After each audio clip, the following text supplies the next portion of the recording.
Ular-ular ini keluar dari makam, menyerang dua orang tunawisma yang sedang bertugas membersihkan jenazah. Salah satu tunawisma itu berhasil keluar dari makam, tapi nyawanya tak selamat karena sudah digigit ular. Sebuah desa terpencil di China mempunyai kepercayaan kuno di mana setiap 20 tahun sekali mereka akan membayar dua orang tunawisma. Kedua orang ini disuruh masuk ke dalam makam untuk membersihkan tulang belulang nenek moyang mereka. Sebab ketika musim dingin, jika tulang belulang nenek moyang mereka tidak dibersihkan, maka akan hancur dan rapuh. Ketika salah satu tunawisma ini sedang membersihkan tulang, ia malah menemukan telur aneh. Ternyata itu adalah telur seekor ular berbisa. Merasa terganggu, ular ini pun keluar dari makam. Ia terus melata hingga sampai ke leher tunawisma ini. Pria ini pun terkejut. Ternyata tak cuma satu, tapi ada banyak sekali ular-ular yang keluar dari makam. Salah seorang diserang, lalu terjatuh dan tak berdaya. Sementara pria satunya lagi berhasil keluar dari makam, tapi tubuhnya sangat berantakan. Orang-orang yang ritual di luar pun paham bahwa pria itu digigit ular berbisa. Namun mereka berkeyakinan bahwa ular itu adalah ular peri yang minta sesajen. Salah seorang dari mereka turun ke makam untuk mengecek teman satunya. Namun teman satunya malah sudah tewas duluan dimakan ular. Lalu tak lama kemudian muncul lagi seekor ular yang ukurannya sangat besar. Pria ini pun dililit lalu dijadikan santapan. Para warga ini percaya jika mereka rajin menyerahkan tumbal, ular itu tidak akan mengganggu desa mereka. Suatu malam seorang gadis cantik diberi bedak sangat tebal, lalu bibirnya diolesi lipstik. Setelah itu rambutnya diberi tusuk konde seperti seorang putri. Di sana juga ada banyak warga menabuh gendang serta menari bersama-sama. Setelah itu api besar dinyalakan. Ternyata api itu untuk membakar si gadis cantik ini. Tak lama kemudian air di sungai bergelombang sangat besar. Lalu muncullah kepala ular raksasa. Warga kuno di sana meyakini bahwa ular itu adalah ular peri dan gadis cantik ini dijadikan tumbal untuk dimakan oleh ular itu. Dengan begitu ular ini tidak akan mengamuk memporak-porandakan desa mereka. Sejak dahulu desa ini memang aneh. Mereka sangat percaya dengan peri ular. Setiap harinya mereka mempersembahkan sesuatu agar peri ular itu tidak marah. Meskipun ada orang yang berusaha mengingatkan, namun mereka tetap pada keyakinan itu. Setiap 1 tahun sekali mereka mulai mengadakan pesta, dilengkapi dengan tari-tarian dan makanan enak, serta seorang gadis cantik sebagai tumbal, menabuh gendang. Semua itu tentunya mereka lakukan sebagai persembahan untuk si peri ular. Sementara itu, aki-aki ini mau memperkaos seorang pelayan cantik. Tepat di pinggir danau ada sesuatu yang bergerak. Rupanya itu adalah seekor ular besar yang muncul di belakang aki-aki mesum ini. Ketika cewek ini terdiam, aki-aki itu langsung dililit sama si ular. Lalu tubuhnya diseret masuk ke dalam danau, lalu kemudian ditelan. Cewek ini pun selamat. Ia kemudian menceritakan kepada warga desa bahwa seekor ular telah menelan si aki-aki mesum itu. Para warga pun panik. Mereka semua langsung mendatangi danau itu. Tapi sampainya di sana, jasad aki mesum itu sudah tidak ada. Di tempat berbeda ada seorang guru yang mempunyai 2 orang murid. Mereka juga mendengar kabar tentang ular yang memakan warga desa. Mereka bertiga pun kemudian berencana untuk mengubah pemikiran para warga bahwa ular itu bukanlah sesosok peri, melainkan hewan buas. Mereka kemudian sampai di sebuah rumah kosong dan memilih untuk bermalam di rumah itu. Sementara itu, tak jauh dari rumah kosong tempat mereka menginap, ada beberapa orang warga yang datang ke sebuah rumah juga. Mereka sedang mencari seorang wanita cantik yang akan dijadikan tumbal kepada peri ular. Padahal ular itu sudah ada di belakang si wanita cantik ini. Salah satu warga kemudian masuk ke dalam rumah itu dan mencari si wanita yang bersembunyi karena tak mau dijadikan tumbal. Lalu tanpa sengaja, kaki pria ini malah tersenggol ular besar dan pria ini pun siap untuk dicaplok. Sementara itu 2 orang murid guru keluar karena mendengar keributan. Mereka pun terkejut melihat seekor ular yang sangat besar baru saja menelan orang. Tahu ada ular, semua orang pun berlarian. Sementara ular itu terus mengamuk, melilit seorang pria, lalu kemudian ditelannya. Gak cuma 1 orang aja, ada banyak pria-pria di tempat itu yang dililit lalu ditelan. Sementara itu saat diingatkan, kepala suku ini malah marah-marah. Dia menuduh guru dan muridnya adalah penyebab ular-ular itu marah. Bahkan putrinya sendiri pun menjelaskan bahwa ular itu bukanlah peri, melainkan ular yang harus dibunuh karena ular itu adalah binatang buas yang memakan manusia. Namun keributan di antara mereka justru terus terjadi sampai akhirnya putri kepala suku itu sedih dengan sikap ayahnya. Ia pun bercerita kepada salah satu murid guru dan mencari solusi bagaimana menyadarkan ayah serta warga yang lainnya agar mereka semua mau bersatu untuk membunuh ular-ular itu. Keesokan harinya, guru dan kedua muridnya sedang berlatih. Mereka memasang jebakan untuk menangkap si ular itu. Mereka melakukan itu bertiga saja karena warga tak ada yang mau percaya. Guru pun kemudian mengendus tanah untuk mencari jejak si ular. Lalu tak lama kemudian, sang guru menemukan sebuah goa, menemukan sarang ular piton. Sang guru pun langsung mengeluarkan peralatan. Selain itu, mereka juga menggunakan bubuk cabai dan si pemeran utama, babi glowing yang diolesi minyak lada. Setelah itu, babi dimasukkan ke dalam sarang ular dan dibiarkan masuk ke dalamnya. Kedua murid guru menarik rantai, sementara guru terus mengawasi. Terlihat ular itu mulai muncul. Tak lama kemudian, rantai yang mereka pegang pun mulai ditarik dan strike. Mereka semua malah jungkir balik. Ular itu menarik salah satu murid guru. Bahkan tubuhnya hampir masuk ke dalam goa. Untungnya mereka sigap menarik dan pria gendut itu pun selamat. Mereka kemudian mengeluarkan bubuk cabai lalu menaburkannya di sekitar goa ular piton. Setelah selesai menaburkan bubuk cabai, mereka mengasapi goa itu. Tak jauh dari sana, si guru meniup seruling di atas pohon. Lalu ular piton itu pun keluar dari goa. Kedua murid guru mengarahkan ular itu, tapi begitu tahu bubuk cabai, ular itu berhenti lalu menyerang murid-murid guru. Mereka pun saling kejar-kejaran. Pria gendut ini mengarahkan ular itu hingga sampai ke pohon yang ada guru di atasnya. Guru kemudian menembakkan anak panah tepat mengenai punggung si ular besar itu. Ular itu pun mengamuk kesakitan. Dengan sigap guru mengikatkan rantai lalu memancing ular itu mengejar murid-muridnya hingga melilit pohon. Semakin erat ular itu melilit, ia semakin tak berdaya. Saat hendak membunuh, salah satu murid guru malah terpental karena terkena sabetan ekor ular hingga terluka. Meskipun tubuhnya melilit pohon, ular ini masih tetap agresif. Lalu guru pun dengan cepat menembakkan bubuk lada hingga membuat ular itu kepedihan. Lalu ular itu pun tak berdaya. Merasa menang, pria berponi ini langsung menusukkan pedang ke tubuh si ular. Tapi tiba-tiba mata ular terbelalak dan ia pun berlari. Tanpa sempat melompat, pria berponi ini terus nangkring di atas kepala si ular dan mengikuti kemanapun si ular pergi. Si ular yang bosan lalu naik ke atas pohon. Dengan begitu barulah si pria ini terjatuh. Rekannya segera datang untuk menolong. Mereka berdua kemudian berusaha lari dari tempat itu. Tujuan mereka adalah menggiring ular ke jebakan yang telah mereka buat sebelumnya. Sekarang mereka sudah sampai di jebakan itu. Menunggu ular dekat, mereka berdua pun kemudian kompak untuk melompat melangkahi jebakan itu. Sebuah tali jebakan kemudian ditarik. Lalu ular besar itu pun tubuhnya terhimpit oleh jebakan yang sangat tajam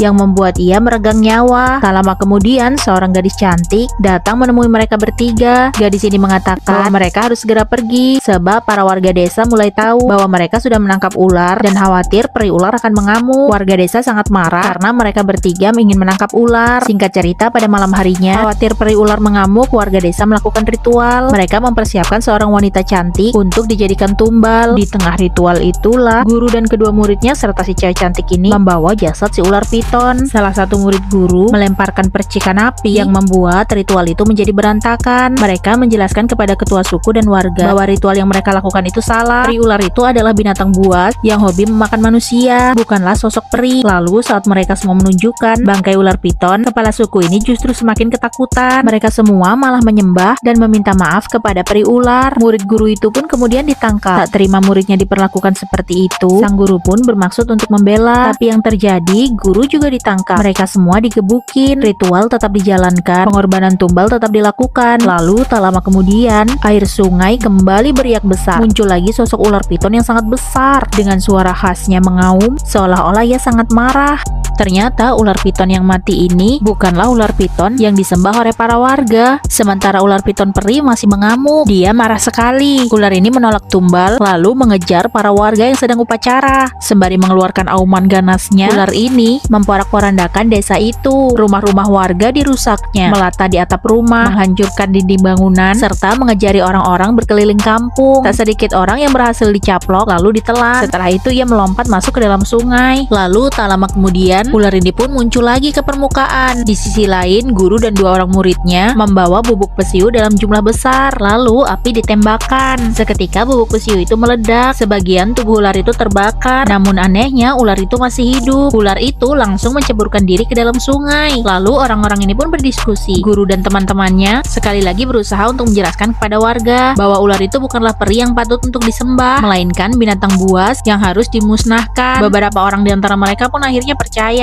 dan ikut jejak guru untuk menangkap dan membunuh ular itu. Mereka yakin jika bersatu pasti akan lebih mudah untuk menangkap ular itu. Sementara itu di dalam goa, seekor ular mutan memuntahkan makanannya di dalam goa. Ternyata makanannya itu adalah manusia dan ada satu yang masih hidup. Namanya adalah Linbao. Ketika sadar, ia berada di antara potongan tubuh manusia. Perlahan-lahan ia pun sadar kalau ia baru saja dimuntahkan oleh seekor ular. Tak lama kemudian guru dan murid-muridnya datang. Mereka masuk ke dalam goa ular dan menemukan beberapa serpihan bangkai manusia. Selain itu mereka juga banyak menemukan telur ular yang siap menetas. Mereka kemudian meletakkan beberapa beberapa bom di setiap sudut goa itu. Mereka akan meledakkannya agar ular itu tewas. Tapi tak lama kemudian ular raksasa itu muncul karena mendengar keributan di goanya. Ular besar itu pun mengaum, mengeluarkan suara mengerikan. Lalu wanita ini memberanikan diri menembak ular itu. Kabel bom juga dibakar. Tapi seorang pemuda kemudian melihat ada kakaknya di dalam goa. Ia pun cepat-cepat mematikan api, lalu menghampiri kakaknya yang masih hidup meskipun ditelan oleh si ular. Lalu si guru pun memancing si ular itu yang sedari tadi berkeliling di sekitar goa karena mencium bau manusia. Sialnya si wanita cantik ini malah ketahuan sama si ular. Untungnya si guru dan kedua muridnya tahu. Mereka pun langsung sigap untuk memancing perhatian si ular. Si ular kini mengejar mereka bertiga sampai masuk ke dalam terowongan sempit. Mereka pun terus berjalan untuk menghindari si ular besar itu, tapi malah balik lagi ke tempat semula. Mereka pun kemudian ingat bom yang mereka pasang sebelumnya. Bom itu dilempar, lalu cewek ini menembakkan ke arah si bom dan bom itu pun meledak. Ular ini mulutnya gosong, tapi dia belum tewas. Melihat ular itu masih sehat, guru mengeluarkan bom terakhir, mengaktifkannya kemudian berlari masuk ke dalam mulut ular. Ular itu pun meledak, seluruh goa itu pun terbakar. Akhirnya mereka semua pun berhasil keluar dari makam leluhur itu. Namun mereka semua tetap sedih karena sang guru telah mengorbankan nyawanya. Makam itu pun akhirnya runtuh dan guru tewas di dalamnya. Ya, meskipun mereka sedih, tapi hidup tetaplah berjalan. Mereka bersyukur akhirnya ular monster itu telah tewas. Desa mereka pun kembali aman, tidak akan ada lagi ritual aneh. Tapi tanpa mereka sadari, telur-telur ular di dalam goa ternyata tidak musnah, bahkan sudah mulai tumbuh baby snack lainnya dengan jumlah yang begitu banyak.